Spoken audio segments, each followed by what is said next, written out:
ಕಾರವಾರ ತಾಲೂಕಿನ ಸದಾಶಿವಗಢದ ರಾಷ್ಟ್ರೀಯ ಹೆದ್ದಾರಿ 66ರಲ್ಲಿ ಕಾಳಿ ಸೇತುವೆ ನಿರ್ಮಾಣ ಕಾಮಗಾರಿ ಸ್ಥಳದಲ್ಲಿ ಶನಿವಾರ ಸಂಜೆ ಬೆಂಕಿ ಅವಘಡ ಸಂಭವಿಸಿ ಕಾರ್ಮಿಕರಿಗಾಗಿ ನಿರ್ಮಿಸಲಾಗಿದ್ದ ತಾತ್ಕಾಲಿಕ ಶೆಡ್ ಸಂಪೂರ್ಣವಾಗಿ ದಹನಗೊಂಡಿದೆ. ಈ ಘಟನೆಯಲ್ಲಿ ಯಾವುದೇ ಪ್ರಾಣಾಪಾಯ ಸಂಭವಿಸಿಲ್ಲ.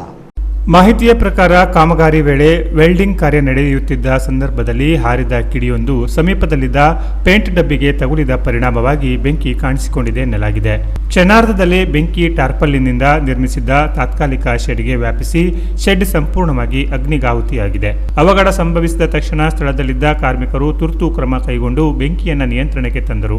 ಘಟನೆಯಲ್ಲಿ ಶೆಡ್ನಲ್ಲಿದ್ದ ಕೆಲವು ಸಾಮಗ್ರಿಗಳು ಬೆಂಕಿಗೆ ಆಹುತಿಯಾಗಿದ್ದು ಯಾವುದೇ ಕಾರ್ಮಿಕರಿಗೆ ಗಾಯಗಳಾಗಿಲ್ಲ ಎಂದು ತಿಳಿದು ಬಂದಿದೆ.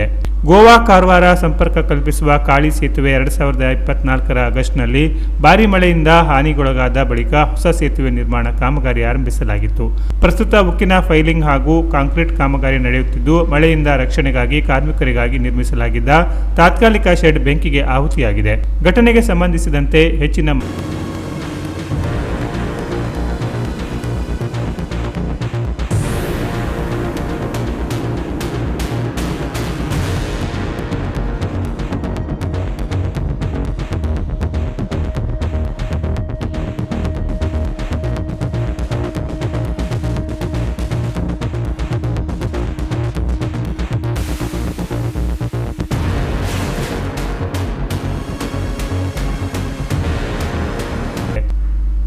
Canara plus news Karwar.